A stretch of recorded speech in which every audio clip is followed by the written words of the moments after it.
Searching for a technical support phone number? Avoid this huge trap. Hi everyone, Leo Notenboom here for askleo.com. So, say you've been locked out of your Outlook.com or your Gmail account. Maybe you forgot the password, maybe you were hacked. Your recovery attempts so far have failed and you're desperate to regain access to your account. So, you search online for Outlook.com or Gmail, support phone number, hoping to talk to a real, live person to get help from the source. I hate to say it, but things are about to go from bad to worse. Much worse. I want to be clear about something before I go any further. There is no official telephone support for the majority of free services. There just isn't. That's all part of the cost of using a free service. Hiring live human beings to answer the telephone is much too expensive. If they hired customer service reps, then the email wouldn't be free. That cost should be a clue as to what you find when you search for a support phone number. So, some time ago, I did a Google search for Outlook.com support phone number, and I got some really interesting results. At the top was an ad. A company paid money to appear first in searches related to Outlook.com support. It was followed by what's referred to as the organic or real search results. First were 2 entries to Microsoft support web pages. Totally legitimate, but ultimately unhelpful since Microsoft provides no dial-in support for Outlook.com. Additional entries included results from Microsoft support forums, which listed phone numbers. Some might be scammers pretending to post legitimate numbers. However, many of the remaining entries on that first page of search results did appear to offer phone numbers that you could call for Outlook.com phone support. What's up with that? It's an alarming scenario. In desperation, people call these numbers thinking that they're legitimate official support numbers. They are not. One of 2 things is going to happen. The scammer at the other end, you'll find that you have to pay, often a lot, for any help at all, or you get scammed. It's all very much like the Microsoft support scam, where the so-called support engineers call you claiming your computer is causing problems on the internet, except you've made their job easier by calling them. After listening to your concerns, a scammer offers to take remote access of your machine to fix things, only to install malware or worse, or they'll insist you purchase expensive software you don't need.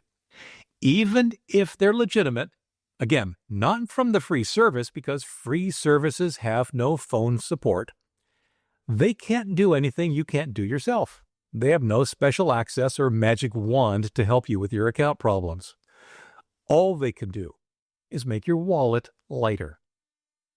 Now, when I mention this scenario to people, their first reaction is to blame Google or whatever other search engine they used for allowing these sites to appear in search results. It's not that simple. Not even close. If a site does get kicked out by search engines, which does happen, the scammers simply set up a new site and start the search ranking game all over again. In fact, knowing that they'll be kicked out eventually, they can continually create replacement sites to keep the process going. For search engines, it's a game of whack-a-mole. And besides, what is a legitimate site anyway? Sure, actual illegal activity is banned, but what if it's a completely legal but somewhat misleading ad? Or just expensive? Or just willing to go along with your mistaken belief that it's really the free service you're having problems with? It's not. What if there are legitimate sites that perform a real service for users in need? How is the search engine supposed to tell the difference based on a web page? Speaking of others, there's more to it still. I've been using Outlook.com as my example here, but in reality, this issue applies to any popular free online service, most notably Yahoo and Gmail and many, many others. Here's the kicker. I took one of those phone numbers that appeared in the search result for Outlook.com support phone number, and I Googled that phone number. Now, of course, that number appeared for entries associated with Outlook.com as well as other Microsoft products. However, that exact same phone number also turned up as a number you should supposedly call for Yahoo or Gmail support. If there was any question before, it should be clear now. This number isn't provided by any of those services, as there's no way they would do tech support for each other. At best, it's a third party trying to get your business. At worst, it's a scammer. So, what do you do? There is no telephone support for free email services like Outlook.com, Hotmail, Yahoo, Gmail, or others. I'm sorry to be so repetitive on that, but a lot of people don't like to hear that and refuse to believe it. No amount of searching will make it otherwise, and no amount of search results can mean otherwise. There is no official number for you to call. You need to get help through other means. Always, and I mean always, start with the official website for that service. That's Outlook.com for Outlook.com, Gmail.com for Gmail, Yahoo.com for Yahoo, and so on. If there's help to be had, you'll be directed to it from those sites. There is no need to search further. In fact, there's no need to search at all, and every reason not to.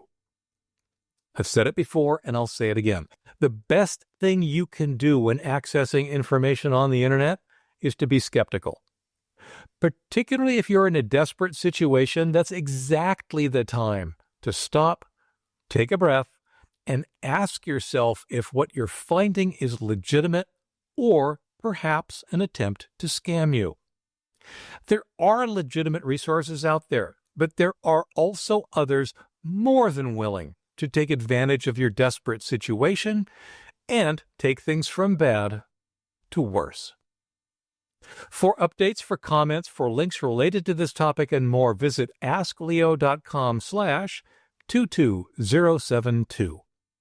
I'm Leo Notenboom, and this is askleo.com. Thanks for watching.